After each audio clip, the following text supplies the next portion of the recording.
Hello, good evening, and welcome to the Online Warriors podcast. As always, I'm Illeagle86, and I am joined by the ever so lovely Techtic 1 Howdy, how's it going? and the Nerd Bomber. Hey everyone, how's it going? I decided to switch it up this week.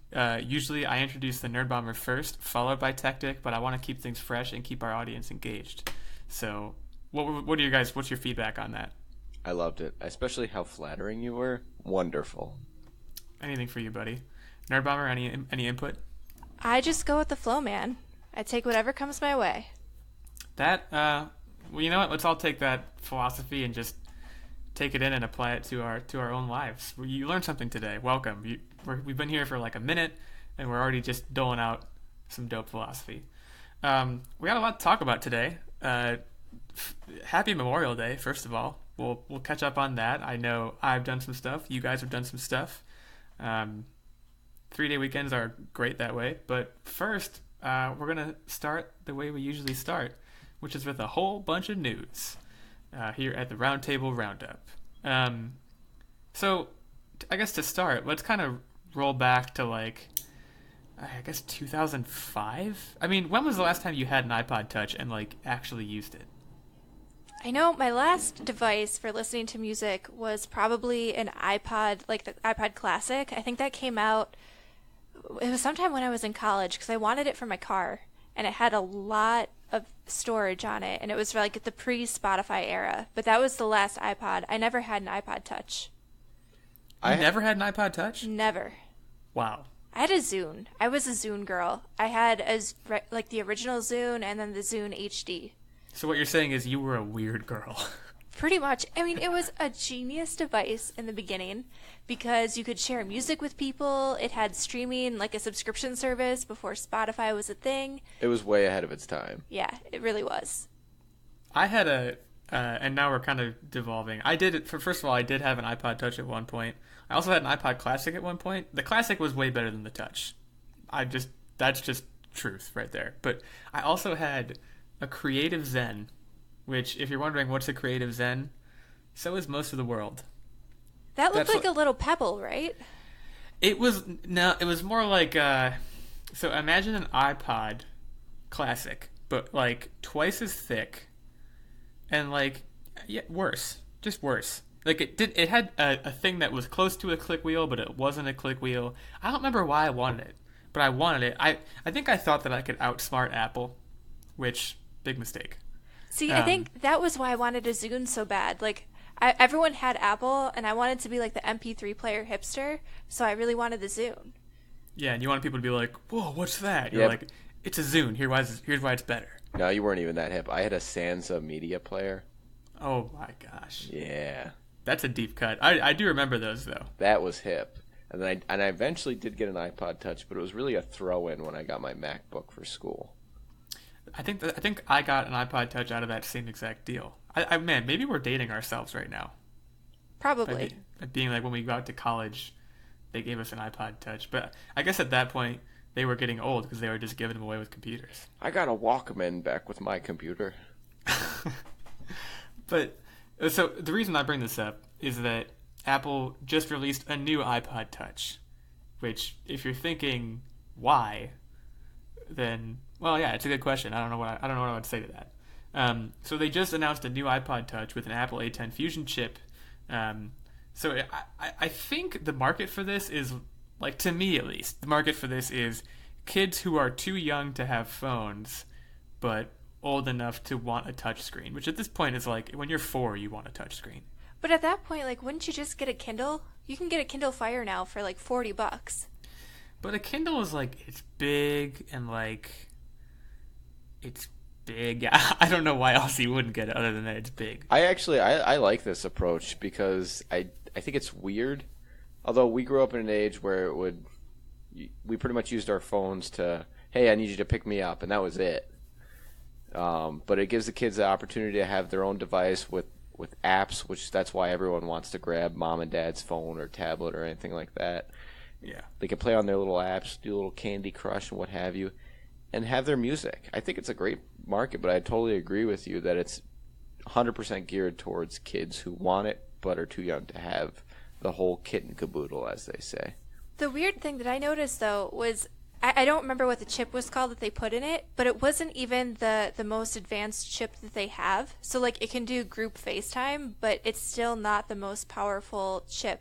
And it's still pretty expensive, right?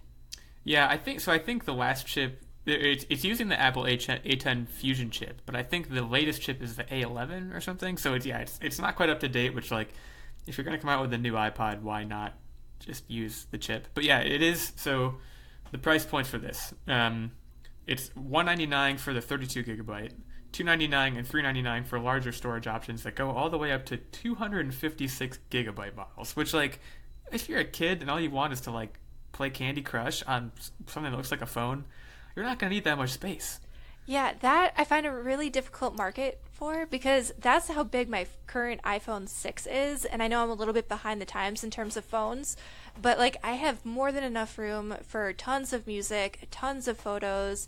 I've managed to upgrade the operating system, which was kind of my problem with old iPhones. They didn't have enough storage for the new operating systems, and I still have a ton of storage left. Let's talk about the other side of it, too. How much music do you actually download onto your iPhone? I actually download quite a lot, but it's not from iTunes. I download everything from Spotify now because, I mean, the subscription... That's the way to do it. Yeah, it really is the only way to get music, in my opinion, these days. Well, I'm going to take the last part of what you said. Spotify. Everyone's streaming music, so most people don't download it, and they'll just use the Wi-Fi or the internet available. So is there even really a market for this anymore? I don't know how true that is, what you just said, but like, I don't know. So I'm a heavy Spotify user. I have premium and everything. I have downloaded quite a bit. I don't know if I've downloaded as much as Nerd Bomber, and like you said, I think a lot of the time I am just streaming it using the internet, but I feel like there may be people out there who are downloading a bunch of music off Spotify. Are they kids? Absolutely not. Well, if you think about it, like every time I go on a road trip or even when I go in the car, I don't want to use my data because I'm still on a Verizon plan that doesn't have unlimited data. Or if it does, I think it throttles it, so your music quality kind of goes in the can. So I just download all of my playlists that I listen to on a regular basis, and I have it in the car with me. But if you were going to drive like a 6-hour road trip somewhere, that's a lot of music. Yeah, I mean, I have a 64 gig iPhone 6, and like, I've not had an issue. I think only once was I like, oh, I'm running a little bit low on storage, but even then I think I still had like a few gigs left, and I was like, I should just trim this down and get rid of stuff I don't use. I can't imagine filling a 256 gigabyte device. So you got rid of like family photos and that to make room for more music?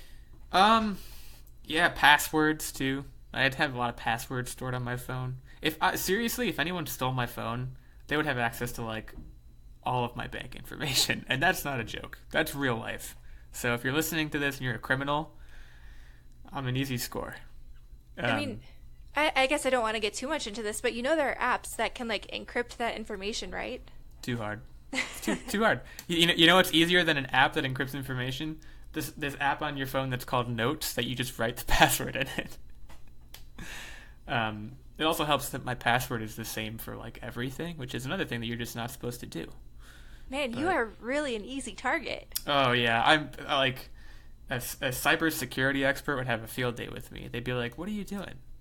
But yeah, like this kind of leads me into another interesting question that I wanted to ask you guys. So let's say, close your eyes. You don't have to close your eyes, but just imagine that you have a child. First of all, what's the child's name and gender? It's a boy, and his name is either Mason or Dominic. Okay, I'm surprised you were very ready with those answers. So let's say your boy Mason, he just turned some age, and you get him a phone. What age is that? What age are you giving your kid a phone? Here in 2019, let's say it's 2019. This is tough because I feel like you do really need to communicate these days. Probably 11 or 12. Okay. There's a reason why. Sports. I thought you were going to say Harry Potter. Nope, I believe that's when after school sports take off, and they're going to need to get picked up from practice or driven during the weekends and what have you. See, I like to think of it as like, Harry Potter's 11 when he goes to Hogwarts and he gets his first wand. That too. the phone is the wand of the Muggle world. You know, I've never really considered it that way, but you're definitely right. And it's weird because when we were kids, it never was that way. I don't know. My little sister is some age. Shout out to my little sister. I don't know how old you are. I think you're 13. That sounds right. I don't know when she got her first phone. I want to say she was 11. That sounds right. But like, I know for a fact that when she was like probably like 7, she was like, "Dad, can I borrow your iPad and play, some app?" That's just like, I feel like it's younger and younger now, where kids are learning to like take digital media and just ingest it at an alarming rate. Well, So my nephew, he's 3. Shout out to my nephew, who I don't want to put his name out on the internet, but he actually came it's over to my Mason. house. Is it Mason? It's not Mason. Okay.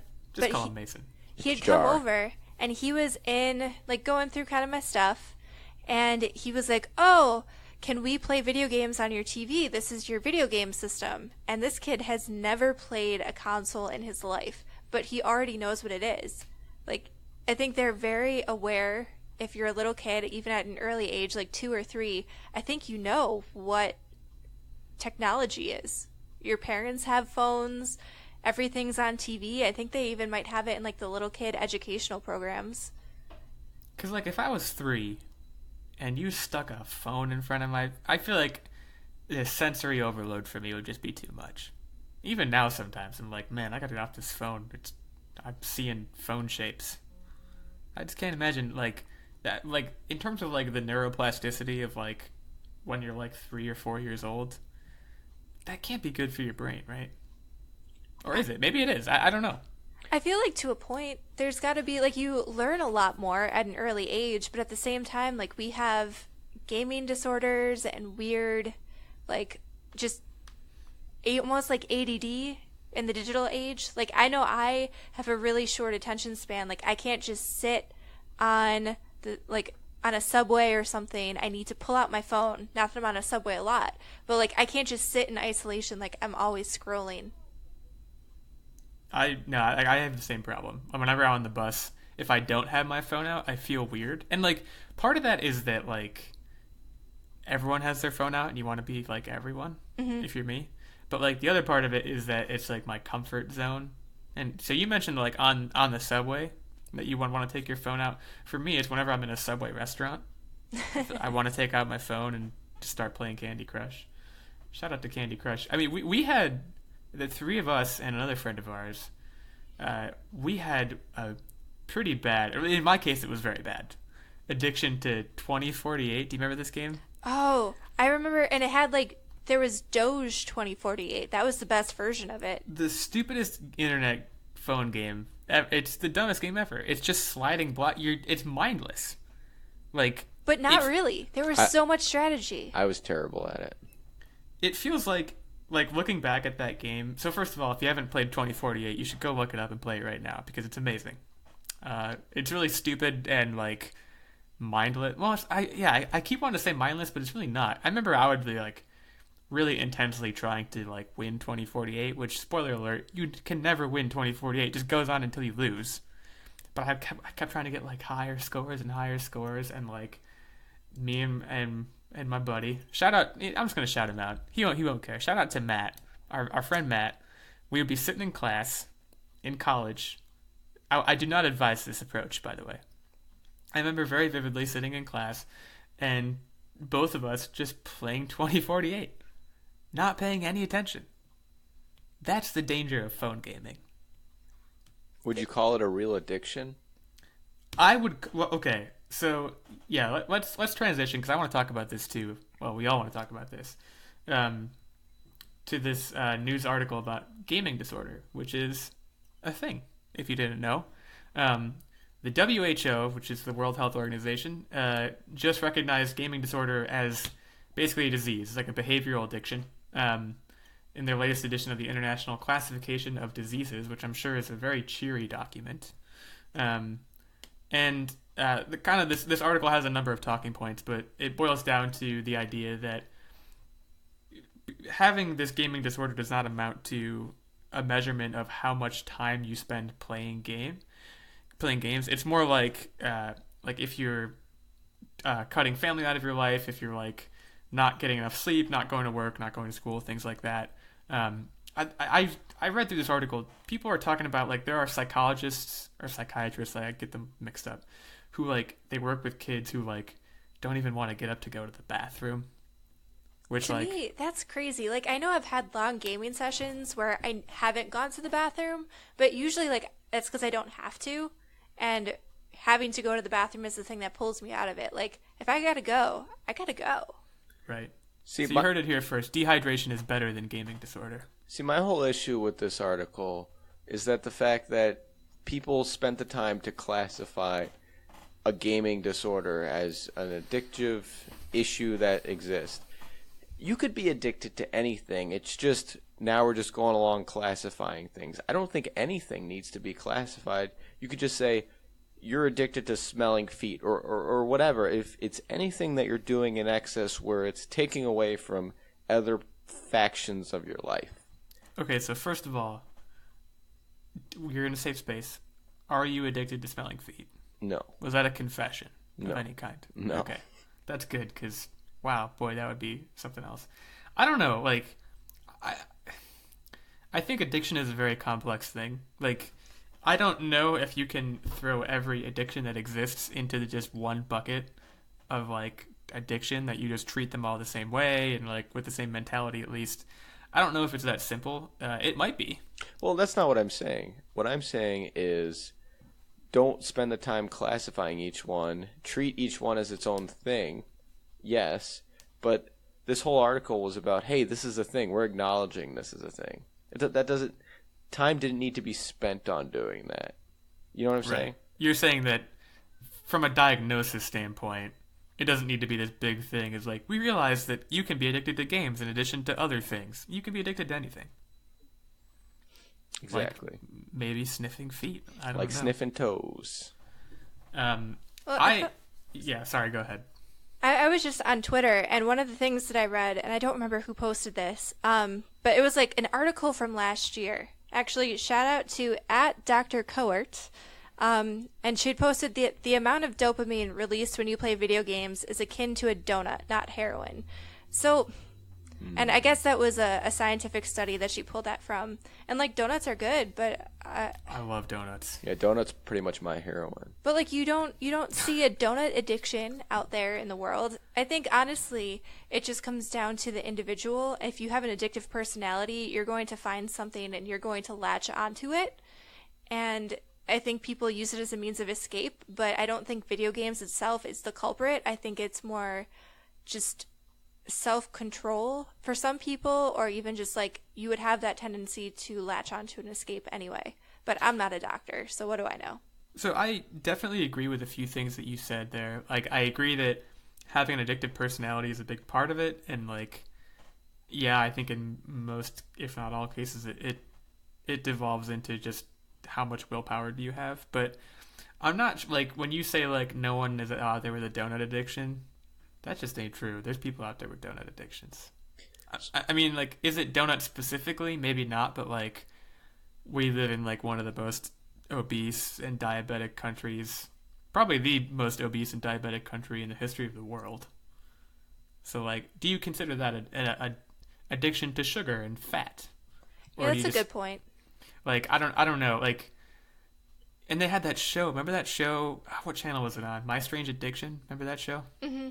That might still be on. I actually don't even know. I think it is still on. By the way, shout out to TLC for having some of the most absurd but weirdly addicting TV shows. Because there's stuff like My Strange Addiction or, 90 Day Fiancé, where you're like, this is terrible, but you just keep watching it. Yeah, that's like TLC's bread and butter. But like, yeah, that show is proof of like there was a guy. I remember there was a guy who, or maybe it might have been a woman, who was like, I'm addicted to being a baby, which like I don't even know what that means. So of course I keep watching and see what it means and like see how this person is addicted to being a baby and like being treated like a baby and like so like addiction is a very complex mental thing that like it shouldn't surprise anyone that gaming is one behavior that could be considered addictive. So I now guess is.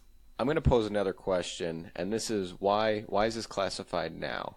And the reason why I'm going to pose this question is because think about when we were kids. A lot less of the games, the mainstream games at least, were kind of all of your friends online playing together. They were more of like a story-based game where it was you versus AI.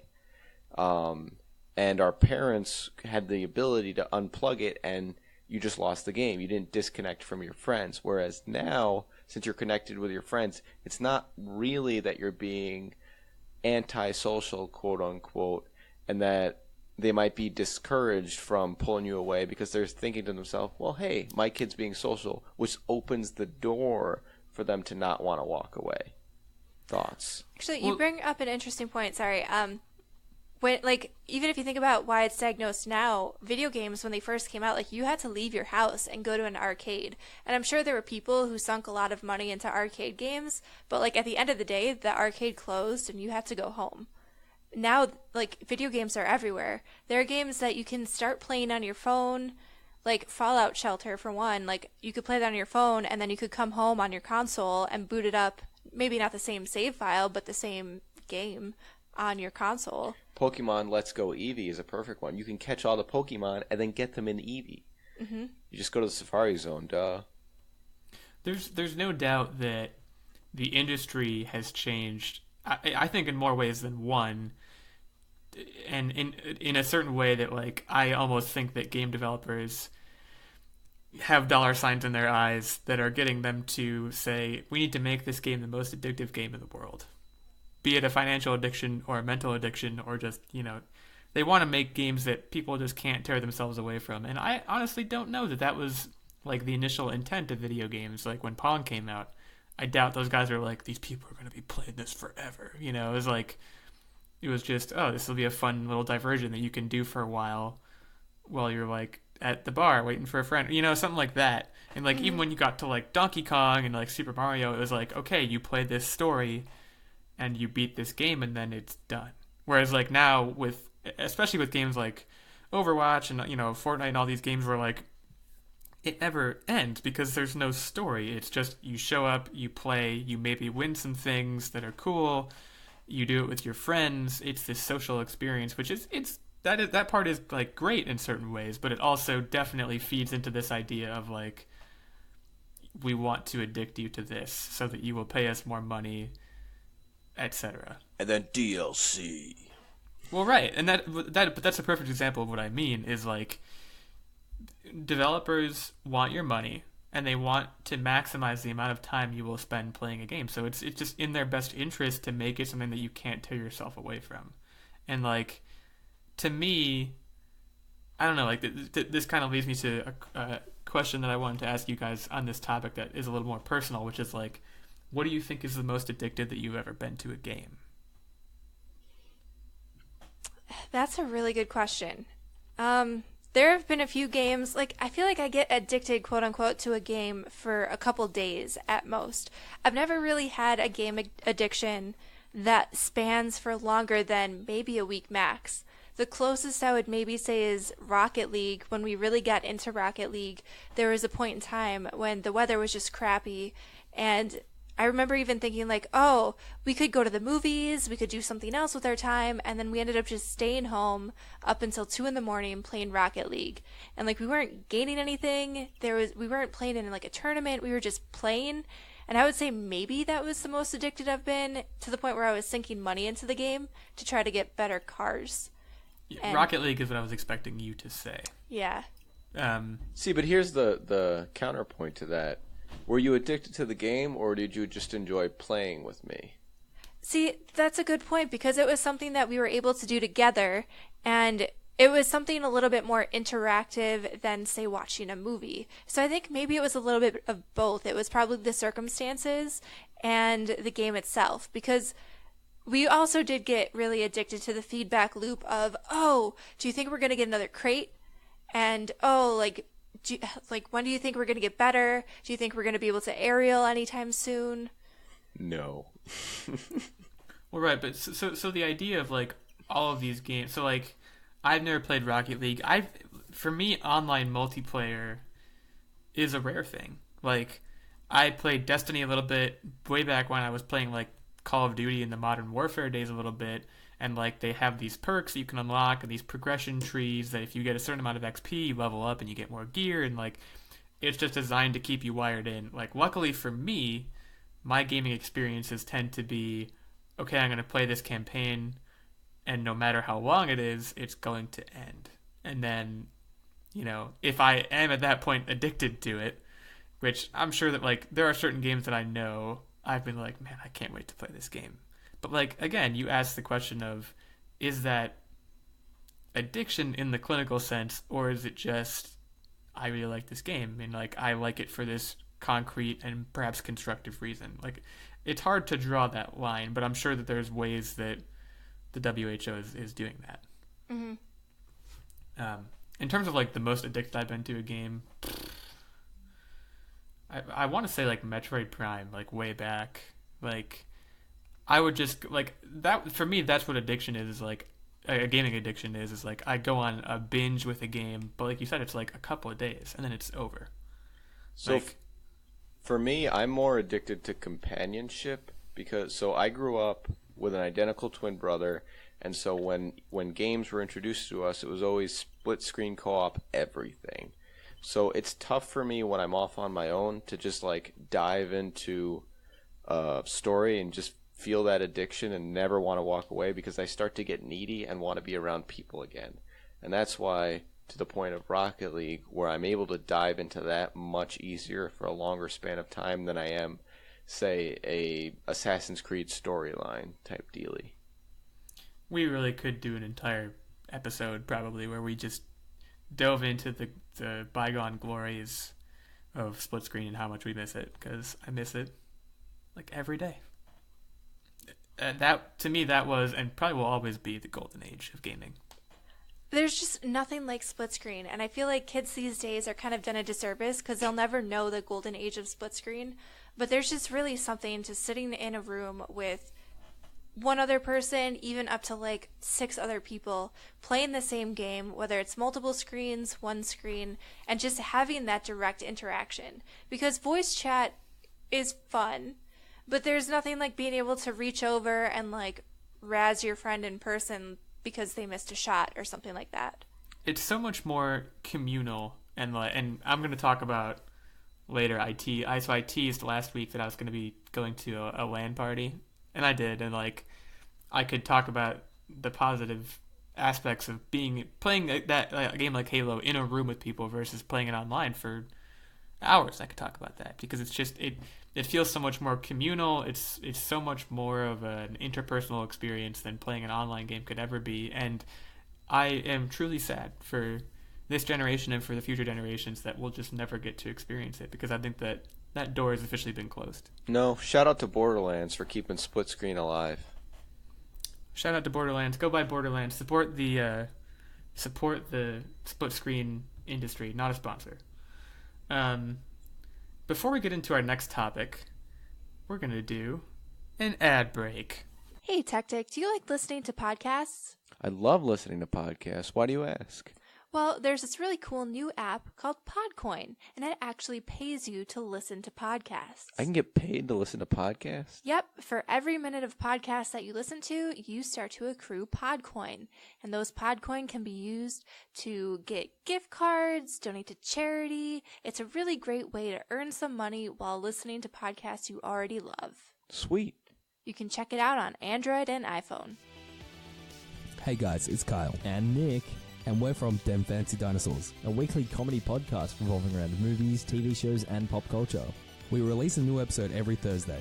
And you can find us on Apple Podcasts? Why did you say that like a question? I don't know. Okay, anyway, yes, you can find us on Apple Podcasts, Spotify, and any of the podcatchers. Or you can look up www.demfancydinosaurs.com. Thanks guys, stay fancy. And enjoy the rest of the show. Shout out to that ad for being so great. Let's dive back into some news, though, and let's talk about some spooky news. Here in this not very spooky May evening.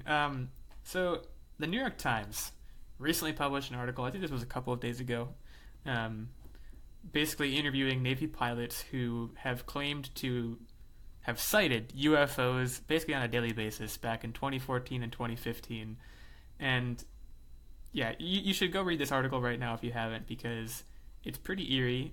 Essentially, there are I think 5 pilots who have basically said, while on patrols or test flights on the eastern seaboard, again between 2014 and 2015, they would see these objects that would get as high up as 30,000 feet, reach hypersonic speeds, make sharp turns, have no visible engines, just a lot of things that didn't make any sense. And the best part of this article, I thought the best part, is that there are videos. The videos were the thing that probably tipped me over the edge, because you can have a few wackadoo pilots who maybe I don't know, are bored. I don't even know, because they reported this all to their superiors and stuff. This is all on government record. But the videos were the thing that really made it real to me after reading the article, and it was super spooky. Yeah, when someone tells you a scary story and then you're out at night walking the dog and you swear you see that thing that someone had told you about. That's the kind of thing that you could assume from the hearsay, but yeah, I agree with you 100%. Those videos kind of make it real. So I am the guy, you know how everyone has that one friend who's ghosts aren't real, and UFOs aren't real, and it's all just either a figment of your imagination or there's some scientific explanation. That's me. I'm that guy. I'm reading this article and I'm watching these videos with every ounce of skepticism that I have in my body, and trying to determine why it's not real, because I know it's not a UFO.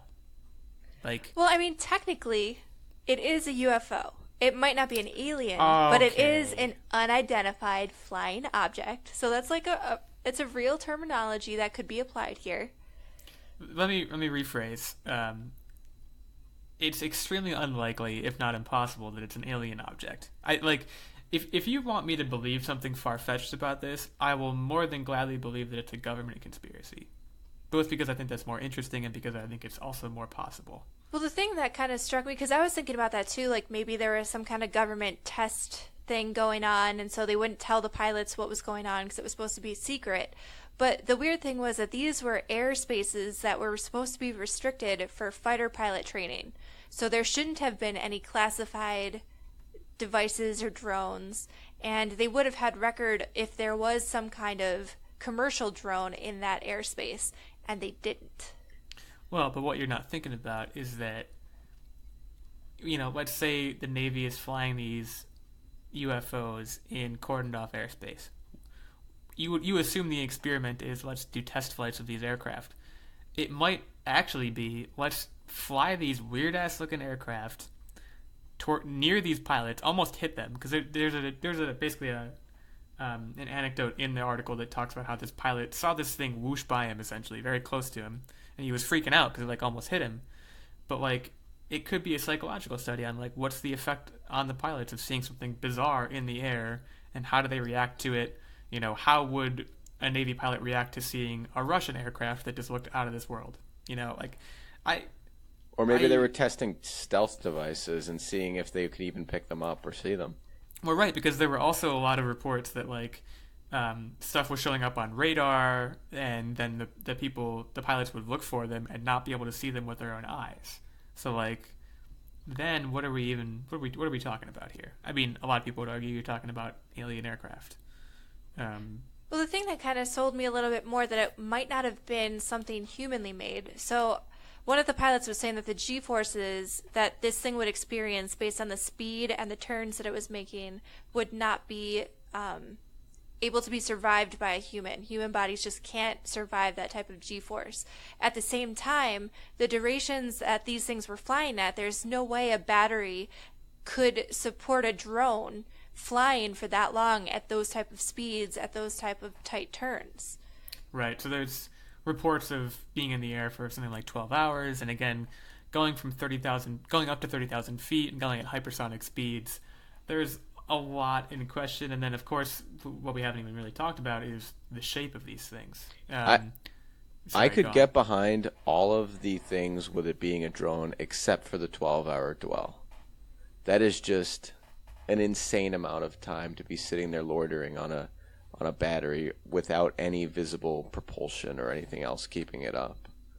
There's a lot going on here that, seems non-physical and unexplainable. So these things supposedly look like spinning tops when they're in the air. Another description said it looked like a cube with a sphere inside of it. But across the board, no visible engines or exhaust jets, which, of course, begs the question of how these things were going as fast as they were. I don't know. Like, to me, I still think the alien, the alien conclusion is super unlikely, and it's a big leap to make. I'm more wondering why this article was published. Well, that is very curious. I wonder why now, of all times, this article came out. Maybe they're warming us up for the aliens. Space Force. As someone who I'm a skeptic, and I'm one of those people who likes to look up into space, and I have a telescope, and I like to just look and see what's out there. But I have a very difficult time believing that we've had UFOs or alien contact on Earth, because if you think about the advent of smartphones, once smartphones started becoming prevalent and people could take videos and pictures at a second's notice, you stop seeing all of the UFO sightings. You stop seeing all the crazy videos of things flying in the night sky. And to me, like, if there were UFOs, you'd think they wouldn't be hanging out at 30,000 feet. They'd be, like, coming down, trying to blend in and just survey what we're doing. Harvesting organs, stuff like that. Not even that, but, like, you would think if they're not making contact, they would be coming down to at least observe. Because from 30,000 feet, you can't see anything. And so there would be more sightings, in my opinion, than what we currently have now. And maybe I'm not well read in alien theories and UFO sightings, but I find it hard to believe, but at the same time, this is pretty inexplicable. This is like really tearing the skeptic in me apart, because I don't want to believe, but this is kind of creepy. So growing up, I was the kid watching the History Channel, watching all of the specials on aliens. The guy with the kooky hair that always goes, "I'm not saying it's aliens, but aliens." Classic meme. So that was me, and I'm not gonna lie. Some of it kind of did convince me, and I do believe that we're not alone in this universe. What makes me believe is not so much all of the sightings or things that they say are engraved in the pyramids or other stuff. It's more so if you think about all of the things that had to work in order for human life to be on planet Earth, the right tilt, the right atmosphere, and all this other stuff, it makes me wonder if we were put here. You know what I mean? And that's kind of where it stems off of my belief of there's something else out there, as zany as that sounds. Well, I mean, it doesn't sound super zany when you take into account the fact that, like, our sun is a star. And for every star that you see in the night sky, getting really sciencey here, that's another sun with the potential for planets around it, with the potential to have the right necessary scenarios for life to occur. So, I mean, it's not that zany. It's just whether or not they would find their way here. I mean, I think you can swing the probability argument both ways, because like you said, there's essentially an infinite number of potential planets out there that potentially have some form of life on them, right? The universe is vast. The galaxy, the size of it is, even just the solar system is like this unimaginable size. Like, sure, there could be life in those places, but like Techtic said, like, the confluence of conditions here to create this abundance of life, and I would call us intelligent life. Hopefully we've proven that we're intelligent by now. Like, the conditions needed for that were so exact, and like you said, it had to be on the right tilt, and like the temperatures and the presence of water and everything, like it had to be exactly right. So like, what's the probability that's going to happen on one of those other rocks spinning around a star? Like, it's just, there's scientists who spend their entire lives trying to figure this out. This is going to sound super depressing, but there's actually a theory, I forget the name of the scientist, that states the first species to figure out how to explore and expand and terraform other planets will be the last species in the universe. And the reason why is because when they terraform these other planets, they're destroying the opportunity for different species to thrive on said planet. Right. Conquest, essentially. I mean, I don't know, like, if anything, to me, the more likely presence of aliens is kind of like what you said, Nerd Bomber. We're like, if there are aliens, they're probably already here among us. They're us.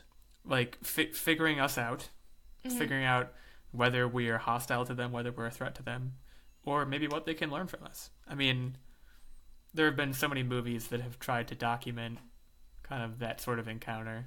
Arrival is one that comes to mind. That if you haven't seen Arrival, it's pretty good. Did you guys see Arrival? I did see Arrival, yeah.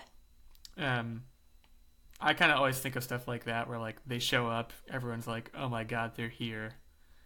And then you're just spending time trying to figure out what this alien race's intentions are, and you know, it's more psychological than anything else. I'm telling you, you got to look up this theory, Illeagle. Aliens are humans. Look it up. It's going to blow your mind. Everyone out there, look it up. I'll do that in my private time. I'm not going to go on the Google right now on the live podcast and just type in aliens are humans and see what happens. Although I'm sure it'll be entertaining. I think, what are your guys' best case scenarios in terms of aliens? Oh, that's a good question. Well, mine would be exactly what I proposed, because then they're not going to be a threat to us. We're just the expansion. True. Sorry, go ahead. Oh, no, go for it. Best case scenario for me, you know how people are like, Keanu Reeves is immortal? Mm-hmm. No, he's an alien. That's my best case scenario. He's the first alien to come here and try and figure us out, and he got swept up in the Hollywood culture and he became John Wick. I could see that. He's one of those actors, too. He doesn't really age. Exactly. Him and Michael Cera. Him or Nicolas Cage. Nicolas Cage might also be an alien. I don't know. Nicolas Cage is looking a little long in the tooth lately. Well, he's aging, but he's like, other than that, he's like very alien-like in terms of like just who he is as a person. No, Michael Cera, definitely over Nicolas Cage. He just like didn't want to be an actor, and all of a sudden ended up in the right place at the right time, and they said, "Hey, you over here, act," and that was it. This could be another like bonus segment we could do at some point, which is just like, out of all the celebrities in the world, which three do each of us think are most likely to be aliens? I'd have to mull that over. I feel like that'd be a really interesting conversation, for sure. Yeah. So let's put a pin in that. Nerd Bomber, do you have any input on what your ideal alien scenario would be? This kind of... I'm stealing this from a video game, but my ideal scenario would be something sort of like Mass Effect, No. where there's so many different societies and everybody is evolved enough to not be conquering at a certain point. Like, you're just getting along and then learning from each other. And I think it would be super cool to meet a bunch of sentient other species and just be able to have a conversation, see their technology, their cultures, not fight anybody for the most part. You can have relationships with them too. You could. And then I think it would be really cool to meet other beings, see how they grew up. That would be my ideal case scenario. My first reaction when you said that was, "Oh no, the Reapers are coming." Yeah, that would be bad, not the Reapers. My first reaction was, that is never going to happen. We're like, don't even like forget about what the aliens will do. Think about us. We're so conquest driven. We're so combative all the time. If aliens show up, we're going to want to blow them up. That's just who we are. I hate it, but I think that's just a fact. That's why I think aliens would never visit us, even if they were monitoring us, because we can't even get along with ourselves.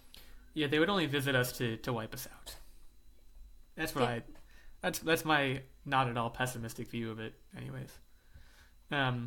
But let's come back to Earth, this beautiful spinning orb of blue that we're on, and let's really shrink down the scale of this conversation into us. You know, what are we doing? What have we been up to?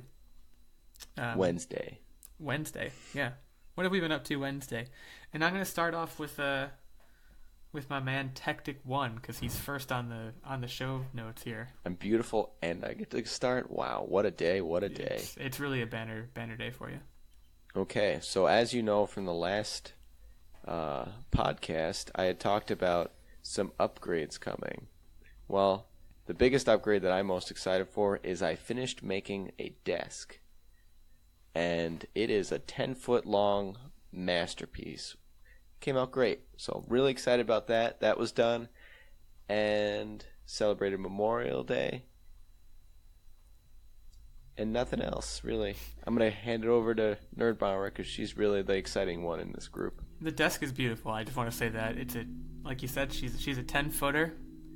Beautiful, burnished oak. I don't know what kind of wood it is. Chestnut. I shouldn't speak out of turn. It's beautiful chestnut. Got all the great wood lines you want in a desk. Nice and stained. Nice dark stain. Oh, I wish you could see it, guys. Oh, it's amazing. You can see a little bit of it in the Instagram picture that was posted on our social media. You can see it in the background of our mixer. That was pretty much the big thing that I accomplished this week. Is if you've noticed an uptick in sound quality of our podcast, we Hopefully got you have. 2 new microphones, a full audio mixer setup.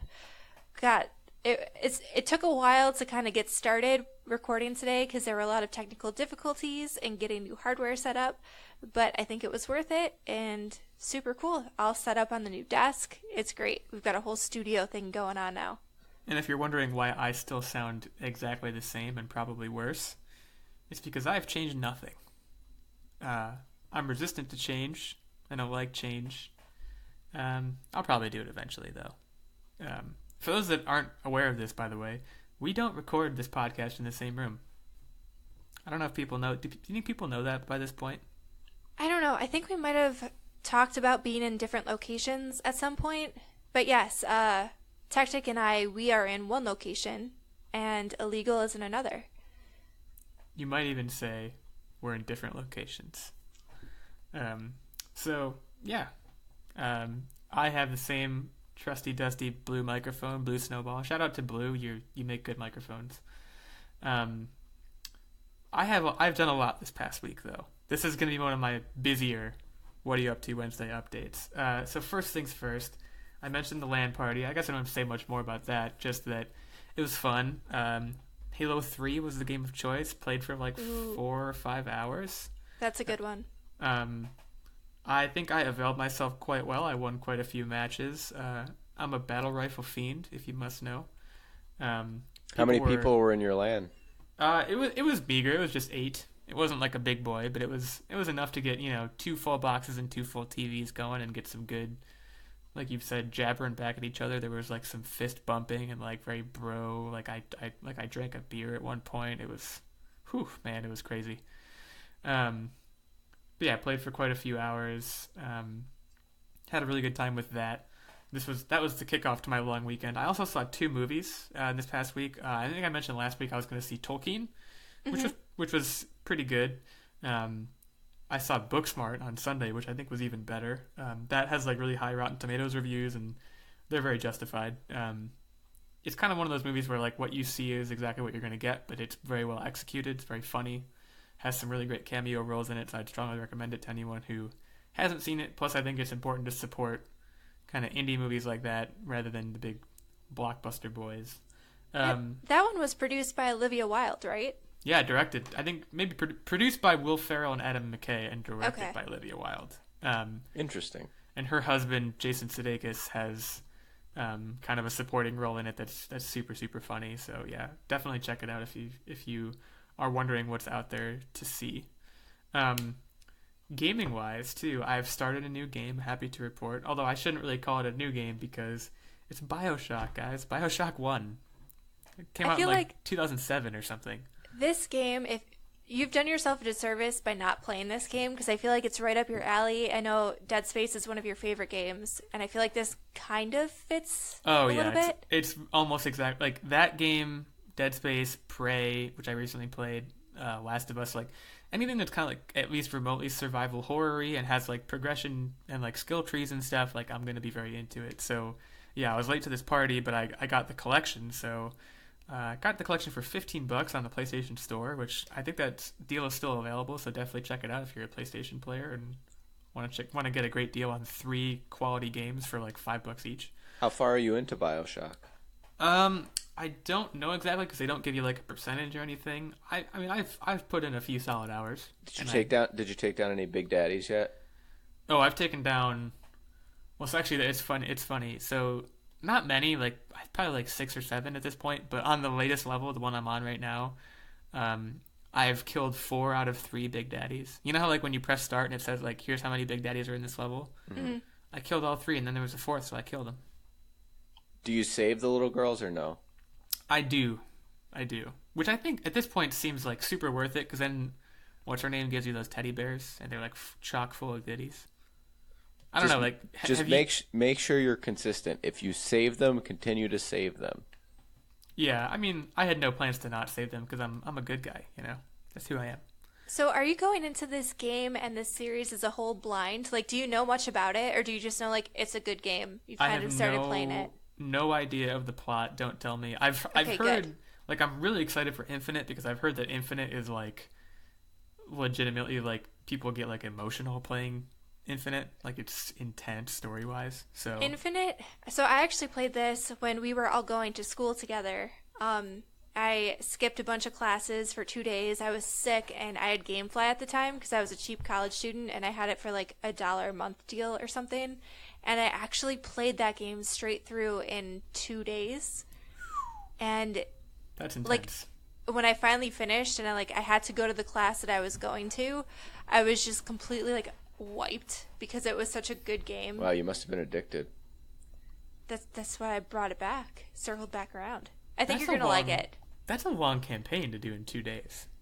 I think it was like 14 hours, maybe. I don't remember, but I was sick, so the one day it was just literally like from the time I woke up, I maybe got up to like drink some ginger ale or something, and then went back to bed and played. Yeah, like I started Bioshock 1 on my 360 back in undergrad as well, and like I've just now almost gotten back to the part I got to a certain point in the last one, and then I had to stop because of like finals or something. I never picked it back up, so I'm almost back to that same point. So I'm about to like up until now I've just been retreading. Like I'll get to a part, I'll be like, oh, I vaguely remember this. So I'm about to start getting into like it's about to get real kind of territory. I'm really excited for that. I'll wrap it up because I want to get into update on the movie league in the game, but I do want to mention one more thing, which is that yesterday I did a rare thing, which is I did some art, which I'm the kind of person who when I attempt to like paint something or draw something, it has to be perfect or I'll die. You know what I mean? Mm-hmm. I'm one of those folks. It's not good. I would not recommend it. But yesterday I did an art project that actually worked out. I really love it. I think it's perfect. Unfortunately, you guys can't see it while listening to this, but I think what we should do, if you guys are all right with it, I'll be posting it on my Twitter at OWLegal86, and maybe we could pop it up on our Instagram or somewhere so you could see my beautiful art. I'm very, very happy with it. It's also very like appropriately nerdy and online warrior-y, so maybe you guys will get a kick out of it. I'm excited to see it. If you could describe it in like 3 words, what would they be? Painting with words. Okay. You'll see what I can explain what I did. No, it's going to take too long to explain what I did, but you'll see. It'll be a big surprise, essentially. But for now, let's talk about the movie league because I'm beside myself at this point. I'm so frustrated. We're heading into the final week, guys. This is the last week of season 2 of the Online Warriors Podcast Fantasy Movie League, and shout out again to Devin Reed 08. This guy is killing it. He just knows what he's doing. Beat us again, I think for either the second or the third consecutive week. Mm-hmm. Beat the second place, which was Nerd Bomber, by like a solid $15 million, coming in with $126.5 million. Nerd Bomber in second place with a little over $111 million. I managed third. I barely managed to beat Techtic 1. I got $106 million. Techtic at 103.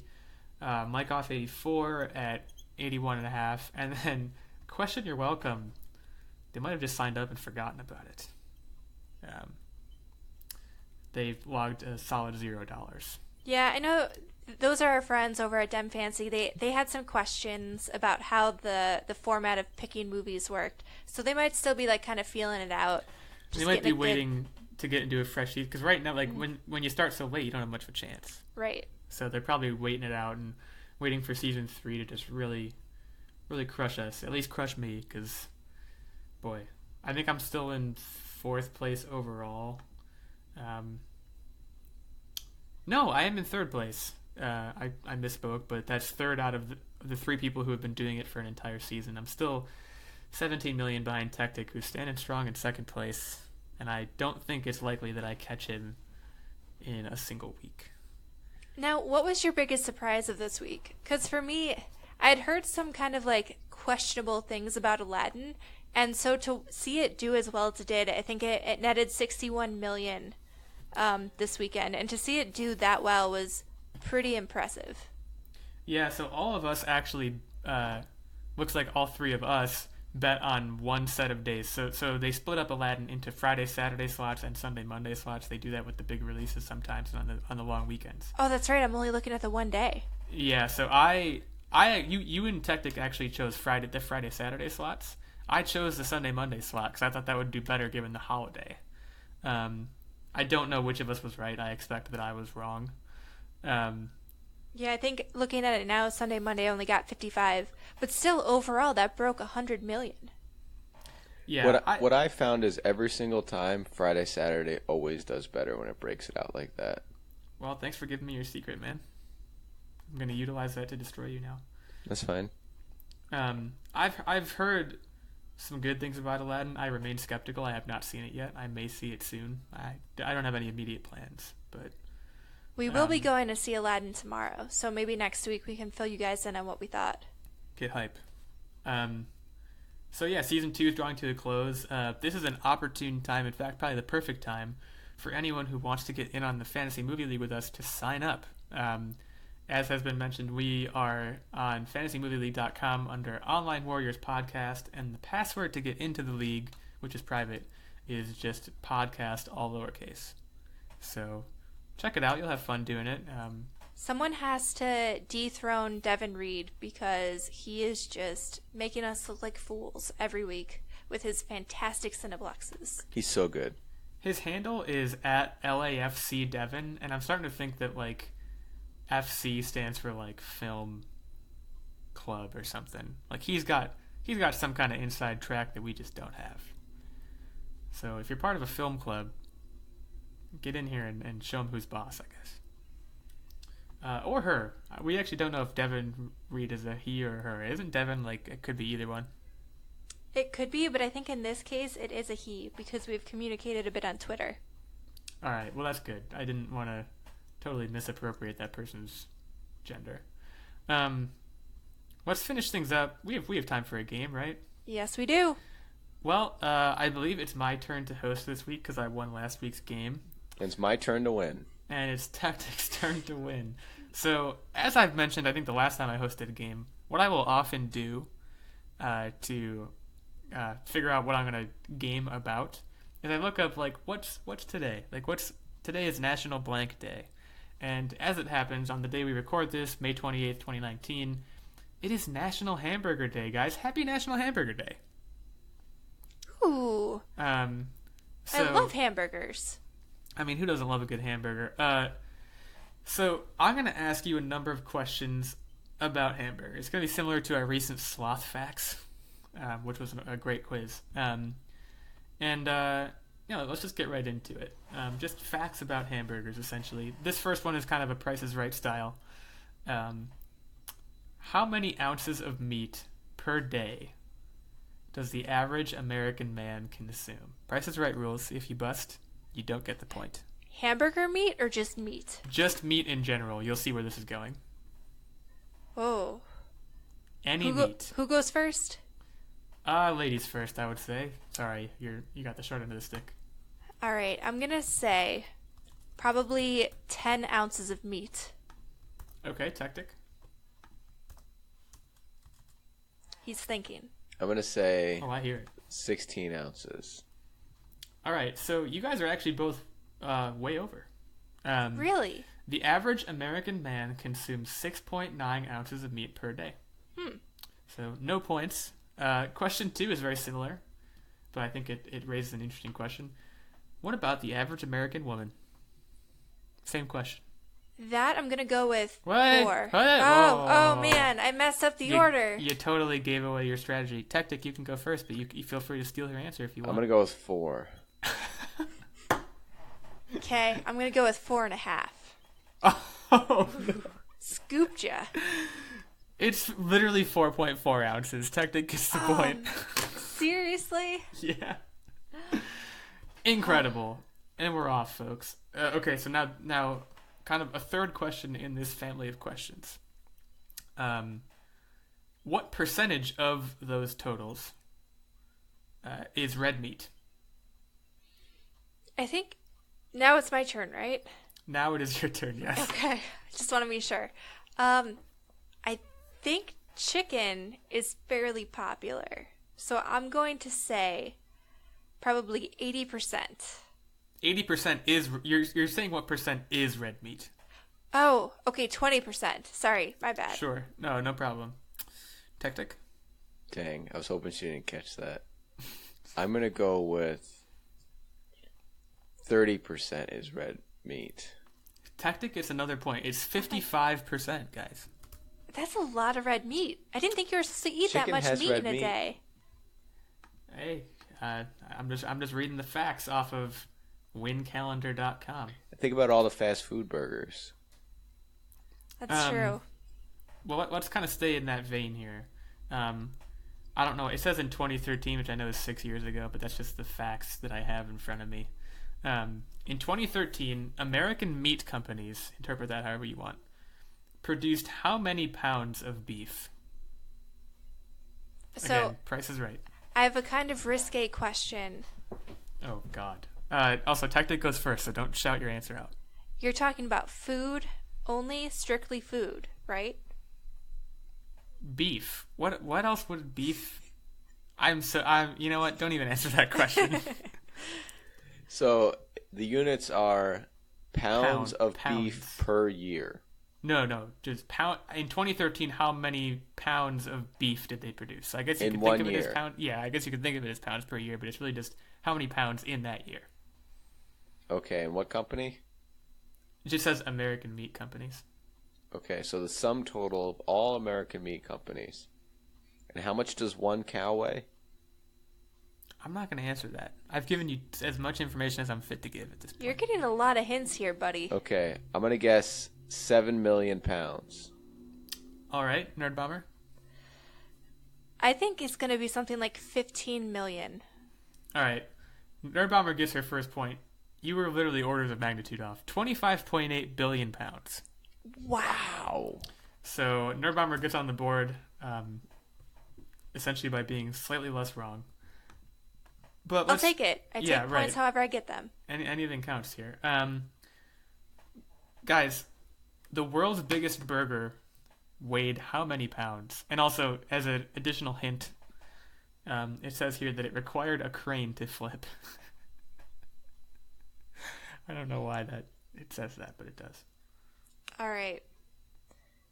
I'm going to say, and this is in pounds? This is also in pounds, yeah. Oh, man. How about if you needed a crane to flip it?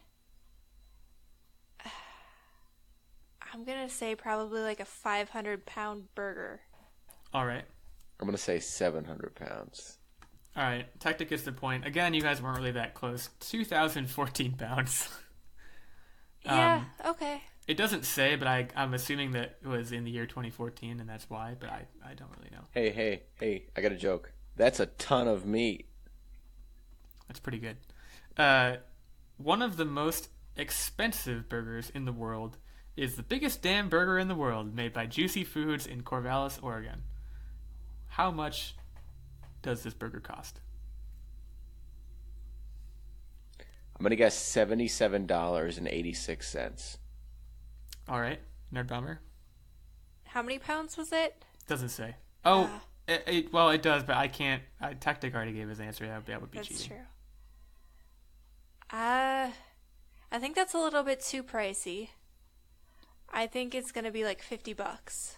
Oh god, We're both off, aren't we? guys, the burger. I should have told you the weight. Let me tell you the weight, and you guys can both guess again. How about that? Okay. Guys, the burger includes 777 pounds of meat and toppings. That's not even a burger. That's like a continent of meat. It's called the biggest damn burger in the world. What do you want from me? Well, no, the 2,000-pound burger is the biggest hamburger in the world. Well, right, but they're claiming that theirs is, even though it's not. So now reformulate your guesses based on that information. Technically, That's not fair. I won that one. You can go first. Come on, you can go first. I'm going to guess $777.86. Okay. I'm gonna guess 1,500. All right, yeah. So Nerd Bomber gets it. I might have screwed you over there, Techtic. Yeah. It's $5,000.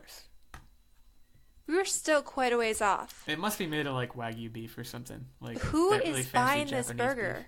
beef. Rich people. I don't know. A village. Like you really could. You could feed an entire village of people with that. Well, you know what they say. It takes a village.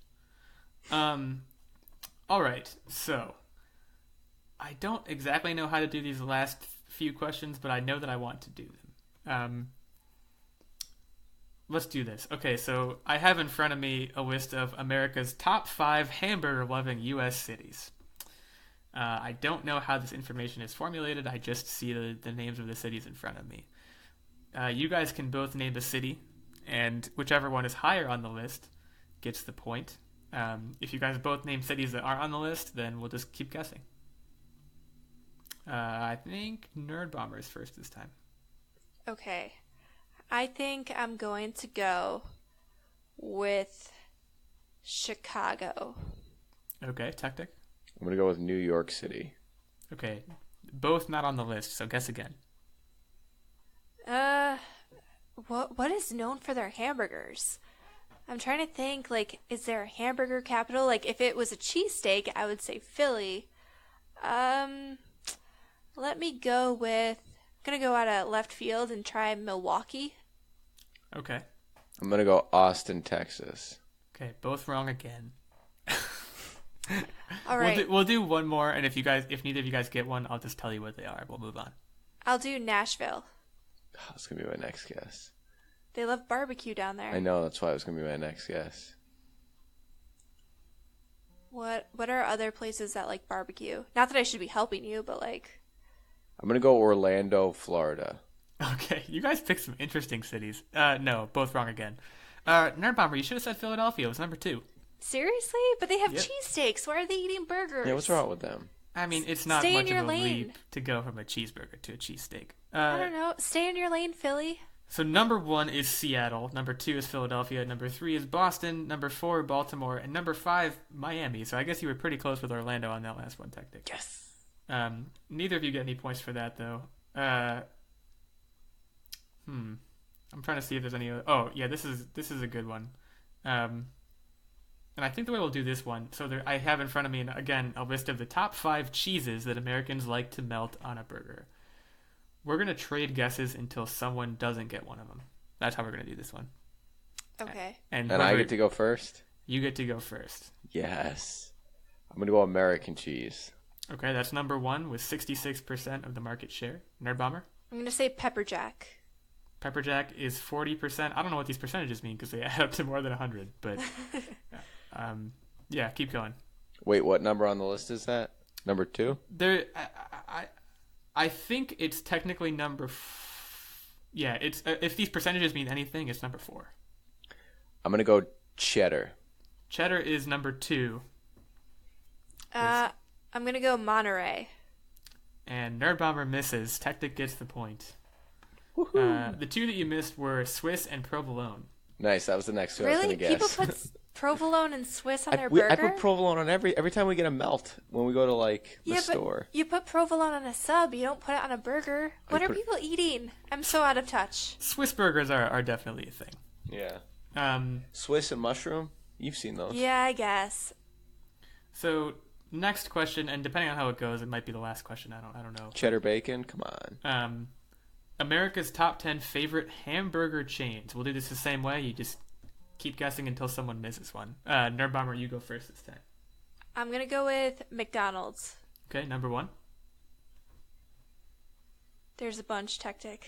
Yeah, there's 10. So I'm gonna go with Wendy's. number 3, I'm going to go with Burger King, the obvious choice. number 4.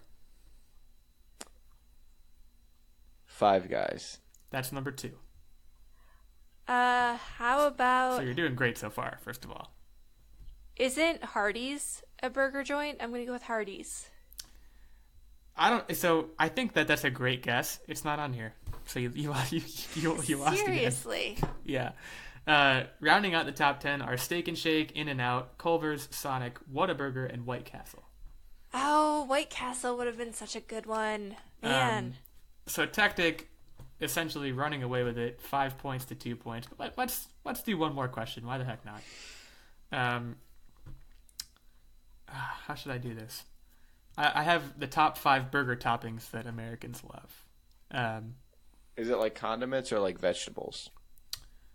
There are no condiments on the list. So let's just go through it. We'll do it the same way. I don't think it's going to work out as well, but we'll start with Techtic this time. Lettuce. Lettuce is number 2. Bacon. Bacon is a miss. Bacon is not on the list. Are you kidding? Cheese. Oh, man. Cheese was number 1. Tomato. Tomatoes number 3. Onion? Number 4. People don't like bacon? What When you is hear- wrong with the world? Every burger is lettuce, tomato, onion, cheese. That's like Yeah. every standard burger. And number 5 is pickle, Yeah. which I don't agree with, but it also makes sense. None of those didn't make sense to me, so Nerd Bomber, you really, I gotta tell you didn't quite show up to that game. No, that one was rough. Techtic cleaned your clock, you might say. You know what? I want a burger right now. Well, no better time to get one than on National Hamburger Day. Mm-hmm. And there's no better time to listen to the Online Warriors podcast than all the time. Just keep us in your ears all the time. We'll talk to you about burgers and news and stuff like that.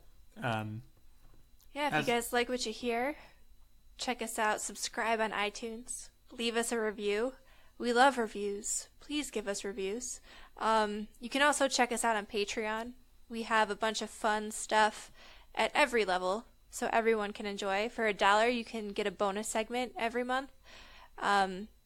We had one for May. We're going to have another cool one coming up for June. And there's a lot of fun stuff you can get. So yeah, thank you guys so much for listening. We're so happy to do this every week, and we'll be doing it for many more weeks to come. And until next week, we'll see you later. See ya.